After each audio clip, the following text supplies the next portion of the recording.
As the woman's head of white hair gradually darkened back to black, the Hua family's century-old curse began to manifest as well. It was not until then, only then did everyone believe, that the person who had been guarding the family all along was indeed this woman. In fact, the woman's true identity was the ancestress of the Spirit Clan. 5 years earlier she was severely injured while undergoing a heavenly tribulation. At the critical moment a man suddenly appeared and saved her. He bore the final heavenly thunderbolt on her behalf. To repay that kindness, the woman chose to marry the man. She unexpectedly discovered that the man's family had a century-old curse.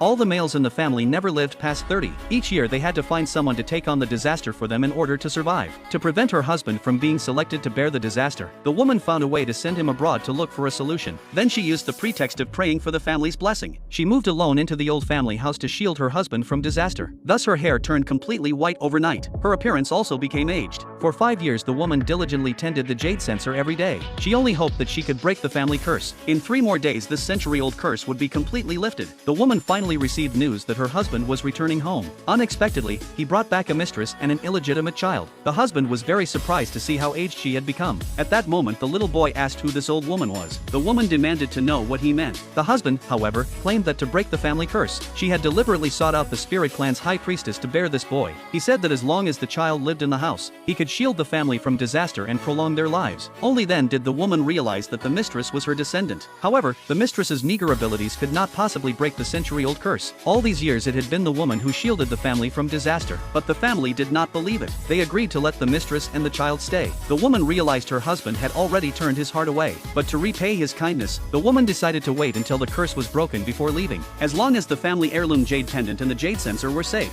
all would be well. But she discovered the jade pendant was on the child. This jade pendant had to be worn by the husband himself. She hurried forward to take the pendant off. The husband thought she was making a scene. He snatched the pendant and put it back on the child. They did not realize that once the pendant left the husband's body, the Hua family curse would be difficult to lift. All they could hope was that the jade censer she tended day and night could hold out until the end. Afterward the woman had her younger brother fetch millennial-old jade artifacts and antiques. They were to be used as offerings to sustain the jade censer and break the curse. The mistress was very jealous when she saw the woman had so much jewelry. During a meal, the mistress deliberately served the woman a bowl of porridge that had been left for 3 days. The woman saw the problem at a glance. With a light flick of her finger, she turned the porridge into fresh porridge. She ate it as if nothing had happened. The mistress watched in amazement. The little boy loudly demanded to eat as well. The mother-in-law fed him without another word. The child vomited as soon as he started to eat, because the porridge had gone sour and rotten. The mistress hurriedly said it was her fault for not preparing it properly. She picked up a cup and feigned an apology. She intended to take the opportunity to splash it all over the woman. Unexpectedly, when the woman raised her finger, the water splashed onto the mistress. The mother-in-law, seeing this, accused the woman of being vicious. The little boy saw this, picked up a fork, and went to strike the woman. At the woman's glance, the fork became